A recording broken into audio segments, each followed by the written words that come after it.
بس مش بصور.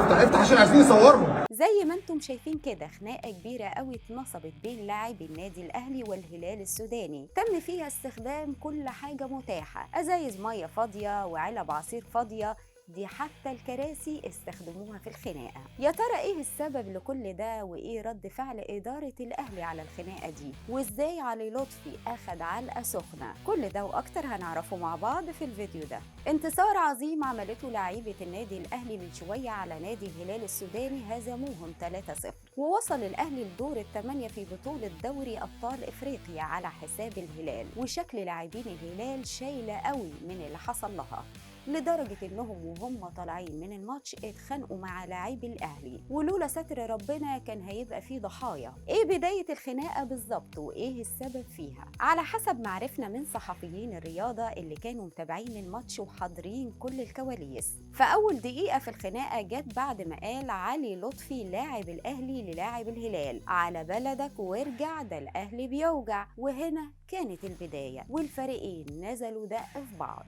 كل اللي كان بيقابله حاجة من لاعبي الفريقين كان بيتعامل بيها، ازايز مية بقى، علب عصير فاضية، اي حاجة كانوا بيتعاملوا بيها في الخناقة. ده حتى وزي ما هتشوفوا في الفيديو ده، في لاعب سوداني مسك كرسي خشب ورماه جامد على لاعيبة الاهلي، كان عايز يكبر المشكلة باين لولا ستر ربنا. مش بس كده، ده وصل ان لاعيبة الهلال مسكوا علي لطفي حارس الاهلي وادوله علقة سخنة، ولولا تدخل الامن كانت هتحصل مصيبة. المهم والحمد لله تمت السيطرة على الخناقة قبل ما تزيد ويحصل ضحايا، وده كان بفضل ربنا الأول وبعدين شركة الأمن اللي كانت مكلفة بتأمين اللاعبين سواء الأهلي أو الهلال السوداني. الفكرة دلوقتي بقى إنه بيتردد في الأخبار إن نادي الهلال السوداني رفع أو بيجهز شكوى للفيفا يشتكي من معاملتهم هنا في مصر ومن جماهير النادي الأهلي، قال يعني هم تعرضوا لمشاكل وكده، على الرغم إن في جماهير للهلال السوداني كانت رمت على قوات الأمن في الملعب أزايز مية فاضية وكانت عايزة تصيبه لولا ستر ربنا، ده حتى كان بيصلي وقت ما عملوا كده. بس هم دلوقتي بالشكوى اللي بيجهزوها دي عايزين المباراة تتعاد من تاني، دول حتى طلبوا شهادة حكم المباراة وبيقولوا إنه كتب في التقرير بتاعه إن جماهير الأهلي جت عليهم. والله أعلم بقى الشكوى دي هيحصل فيها إيه، لا قدر الله لو اتاخد فيها إجراء دي هتبقى مشكلة للنادي الأهلي واللاعبين، حتى الجماهير هيتمنعوا فترة من حضور المباريات. انتم رأيكم ايه في اللي هيحصل في النقطة دي؟ ما علينا من كده، وعلشان نكون نقلنا ليكم كل اللي حصل في المباراة وكواليسها، فيقال ان النادي الاهلي دلوقتي بيجهز لعقوبات على عدد من اللعيبة بعد الخناقة اللي حصلت، بيحاول يعني يلم الدنيا شوية يهدي جمهور الهلال السوداني بعد اللي حصل معاهم. تفتكروا ده هيحل الموضوع؟